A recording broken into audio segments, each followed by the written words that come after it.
New York, 1969. A nurse walks through a ward where dozens of patients sit exactly as they have sat for years, some for decades. They do not speak, they do not move, beyond the occasional twitch or held, statue-like posture.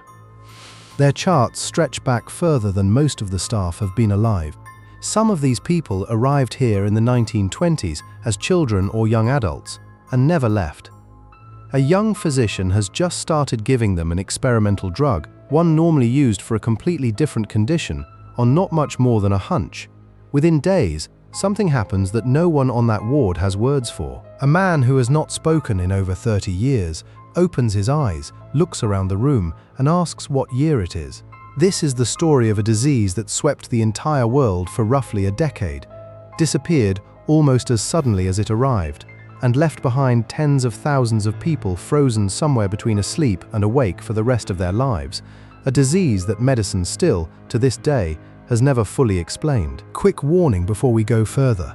This one is genuinely strange, and every word of it is true, including the part where some of the people who woke up in that New York hospital had to watch themselves slowly slip back into stillness, fully aware of what was happening to them the second time around. To understand how a nurse in 1969 ended up walking through a ward full of people frozen since the 1920s, we have to go back to where this actually started, more than 50 years earlier, Vienna, 1917. A neurologist named Konstantin von Economo began seeing patients arrive at his clinic with a bewildering, inconsistent collection of symptoms. Some fell into a deep, almost unbreakable sleep, drifting off mid-sentence, mid-meal, sometimes mid-step, and proving nearly impossible to rouse. Others experienced the opposite: severe, prolonged insomnia, agitation, and involuntary movements that never seemed to stop. A third group developed unusual eye movement problems, double vision or drooping eyelids that suggested something was specifically attacking the part of the brain controlling basic motor control. Von Economo recognized, correctly, that this was not several different illnesses, but one single novel disease moving through the population in real time. He named it encephalitis lethargica, inflammation of the brain, accompanied by lethargy, and published his findings just as the First World War was still consuming most of Europe's attention. Within a few short years, cases identical to his had been reported not just across Europe, but in North America, Asia, Africa, and Australia. This was not a localized Viennese oddity.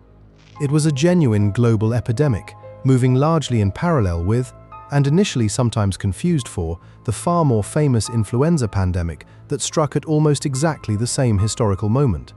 Physicians of the era eventually settled on three broad clinical patterns, though any given patient might drift between them over the course of their illness. The somnolent form, the one that gave the disease its popular name, produced exactly what it sounds like: a progressively deepening sleep that patients found almost impossible to resist, sometimes lasting weeks, sometimes proving fatal when it slid into a coma from which the patient never woke. The hyperkinetic form produced the opposite: restlessness, insomnia so severe that some patients went days without meaningful sleep, and involuntary, often violent muscle spasms that exhausted patients and caregivers alike.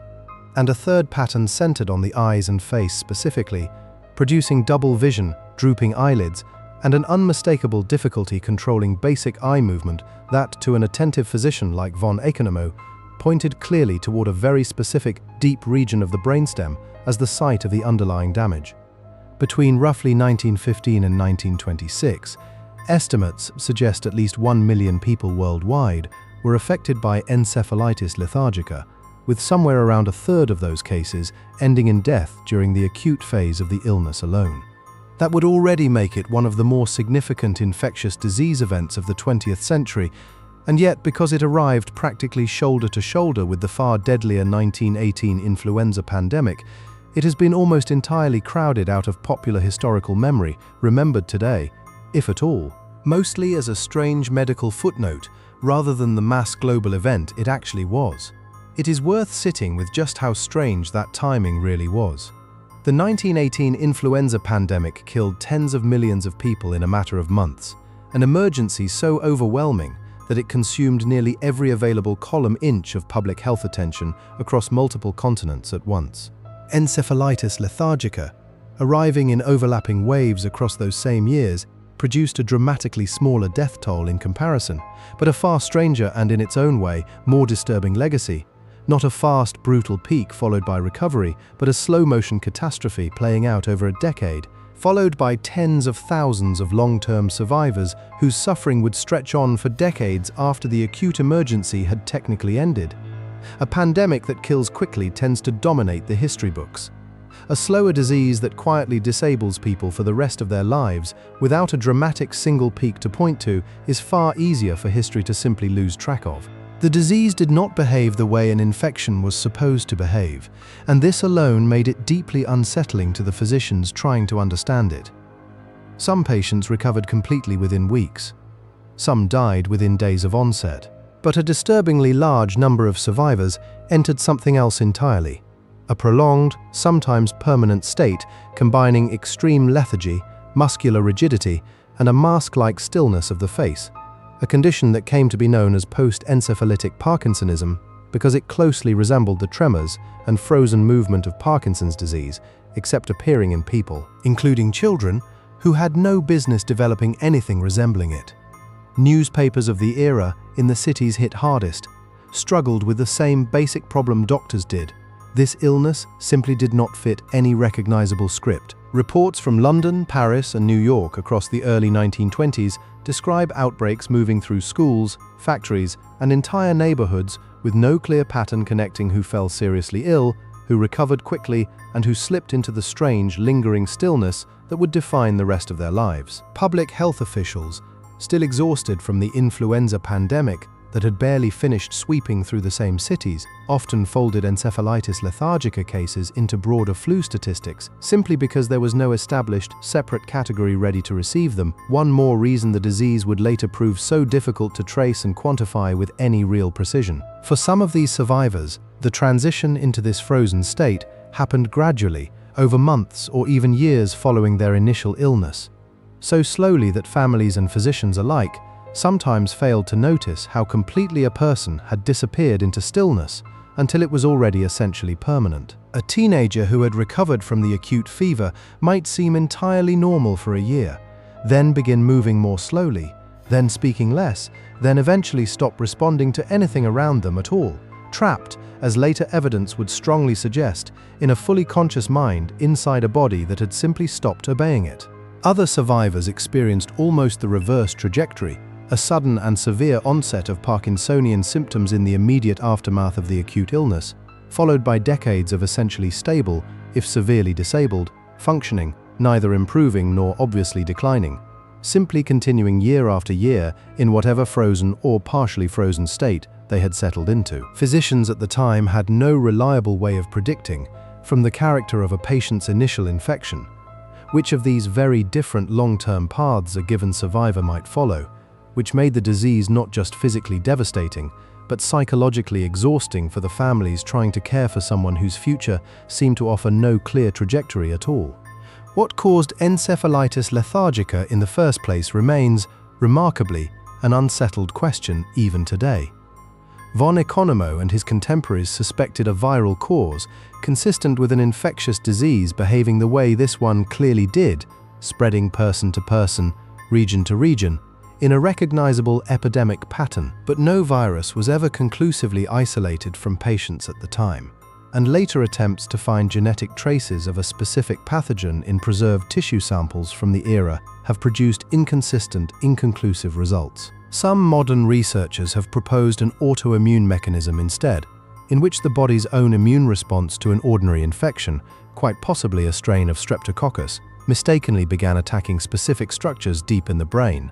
Others have argued for a more direct viral explanation, potentially even a strain related to the same influenza circulating at the time. No single theory has ever been definitively proven, and no theory has ever been definitively ruled out either. Researchers have kept returning to this question across the following century, largely without resolution. In the 1990s, a British team examined archived brain tissue from encephalitis lethargica victims, hoping advances in molecular biology might finally settle the question, and found no consistent genetic signature of influenza virus, weakening one of the more popular long-standing theories without offering a confirmed alternative in its place. Other researchers have pointed to a handful of much smaller, localized clusters of similar symptoms appearing later in the 20th century, often following documented streptococcal infections in children as indirect support for the autoimmune theory. None of these later findings have been strong enough to close the case. A full century on, the honest answer to what actually caused one of the 20th century's larger epidemics is still, essentially, we don't fully know. The disease essentially vanished, almost as mysteriously as it had appeared, by around 1926. Sporadic, isolated cases matching the same description have continued to be reported in the decades since, scattered and rare enough that some clinicians still debate whether they represent the same underlying illness recurring in individuals, or something else entirely that merely resembles it. But the massive, coordinated global wave that swept the world for roughly a decade never returned at anything close to its original scale, leaving behind both a medical mystery and tens of thousands of survivors who would spend the rest of their lives dealing with its aftermath. Even the disease's disappearance offers no real clue to its cause. Epidemics of clearly infectious origin often fade as populations build immunity or as a pathogen mutates into a milder form, but without ever identifying what was actually spreading, researchers cannot say with any confidence which of those explanations, if either, applies here at all. For many of those survivors, particularly the ones who had slipped into post-encephalitic Parkinsonism as children, that aftermath meant a lifetime spent in long-term psychiatric and chronic care institutions, places built primarily to house people considered unable to live independently, alongside patients suffering from an enormous range of entirely unrelated conditions. Medical understanding of their specific situation was, for most of the 20th century, essentially frozen at 1926 as well. There was no established treatment, there was very little further research. Generations of hospital staff simply inherited patients who had already been institutionalized for years, sometimes for longer than the staff themselves had been alive, with little expectation that anything would ever change. Life inside these wards, for the patients themselves, is difficult to reconstruct with any real precision, precisely because so many of the people living it could not communicate what they were experiencing. Staff came and went across entire careers. Medical fashions shifted around them. Entire new fields of neurology and psychiatry rose and matured in the decades these patients spent essentially unchanging in the same beds. Some were visited faithfully by family for years before those visits inevitably tapered off. As parents aged and died, and siblings built lives of their own, understandably unable to sustain decades of visiting someone who gave no outward sign of recognizing they were there at all. Institutional routines hardened around these patients almost like geology, the same feeding schedules, the same repositioning to prevent bed sores, the same holiday decorations put up and taken down year after year in rooms where, as far as anyone could tell from the outside, nothing registered at all. This is precisely the world that a young British neurologist named Oliver Sacks walked into in the mid-1960s when he began working at Beth Abraham Hospital in the Bronx, a chronic care facility that had, without particularly advertising the fact, become home to one of the largest surviving populations of post-encephalitic patients left anywhere in the world. Sacks later described walking through wards full of people who had been essentially motionless for decades, statues still in some cases, held in bizarre frozen postures in others, largely written off by the medical establishment around them as beyond meaningful help. Sacks noticed something that had apparently gone unremarked for years. Many of these patients, despite their profound physical stillness, still showed flickers of apparent awareness, eyes that tracked movement in the room, occasional startlingly appropriate reactions to specific stimuli, a favorite piece of music, a familiar voice that seemed entirely inconsistent with true, deep unresponsiveness. It raised an uncomfortable possibility that had mostly gone unexamined, that at least some of these long-term patients were not simply vacant, but were instead trapped, fully aware, inside bodies that had stopped cooperating with them, sometimes for 30 or 40 years at a stretch. In 1969, Sacks made a decision that would define the rest of his career. A relatively new drug called l-dopa had recently been developed specifically to treat ordinary Parkinson's disease, working by replenishing dopamine levels in the brain that Parkinson's patients characteristically lack. Since post-encephalitic Parkinsonism produced strikingly similar physical symptoms, Sachs reasoned that the same drug might, at least theoretically, produce a similar effect in his long-frozen patients, even though no one had any real precedent for trying it on people whose underlying condition had begun as a completely different disease decades earlier, under an entirely different medical era. The results, when they came, were nothing short of astonishing. Patients who had not spoken in 20, 30, in some cases closer to 40 years began speaking again, sometimes within days of starting the medication. People who had been essentially motionless got up and walked. One patient reportedly resumed a conversation as though the previous 3 decades had simply been an unusually long pause, immediately curious about exactly how much of the world had changed while she had been gone. Another began requesting specific foods and music from her youth, decades out of fashion, with a clarity of memory that suggested her mind had, in some meaningful sense, simply been waiting the entire time. A man who had spent so long rigidly frozen in place that hospital staff had never heard his voice, began not just speaking but joking with the nursing staff within his first week on the medication, delighted by every account simply to be part of a conversation again. For a genuinely brief window, it looked as though Sachs had found something close to a medical miracle, a way to reverse damage that had been considered permanent for the better part of half a century. The story, unfortunately, did not stay that simple for long. Within weeks or months, depending on the individual patient, severe side effects began emerging: uncontrollable tics, involuntary movements, hallucinations, and in some cases, wild swings between the same frozen stillness they had just escaped and an almost frantic, uncontrollable hyperactivity. Doctors adjusted dosages, tried different combinations, searched for some stable middle ground between the drug's benefits and its escalating costs, but for many patients, no such stable middle ground could be found. Some had to have their doses reduced so severely that the original stillness gradually returned. A small number of patients, having briefly experienced decades of lost time return to them, then watched themselves slip back toward the same frozen state they had just left, this time with the added and often devastating awareness of exactly what was happening to them as it happened. Sachs documented all of this, the astonishing awakenings and the difficult, often heartbreaking aftermath alike, in a book he published in 1973, titled simply Awakenings. The book brought public attention to post-encephalitic Parkinsonism and by extension to the largely forgotten 1920s epidemic behind it, for really the first time since the disease itself had originally swept the globe nearly 50 years earlier.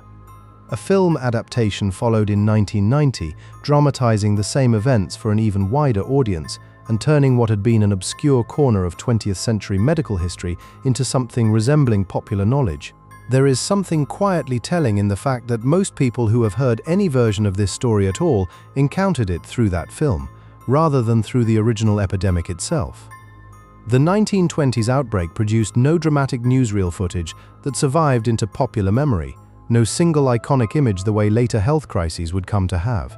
What survived, instead, was a 1990 hospital drama about a handful of individual patients waking up decades later, which means that for most of the public, the awakening became the story, while the epidemic that made the awakening necessary in the first place has remained comparatively obscure, a footnote to its own footnote, even as the disease that started it all remained, and remains, fundamentally unexplained.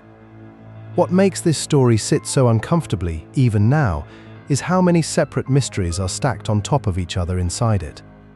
The original cause of encephalitis lethargica has never been conclusively identified, which means, at least in theory, nothing definitively prevents something resembling it from happening again. The exact mechanism connecting the initial infection to the decades later, sometimes lifelong Parkinsonism, was never fully worked out either. And the treatment that briefly dramatically reversed that condition in a small number of survivors turned out to come with limits severe enough that it could restore only a fraction of what had been lost, and often only temporarily. There is also a harder, more uncomfortable question sitting underneath the medical one, about what exactly happened to the majority of post-encephalitic patients who were never included in Sachs's small initial trial at all. Beth Abraham Hospital held far more patients than the handful whose stories became famous through his book and the film that followed.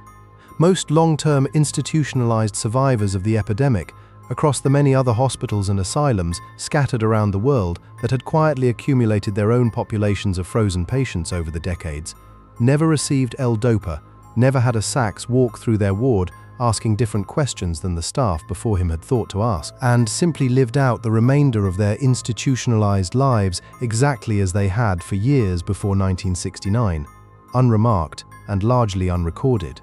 That the handful of dramatic awakenings that became famous were the exception precisely because they were witnessed and written down.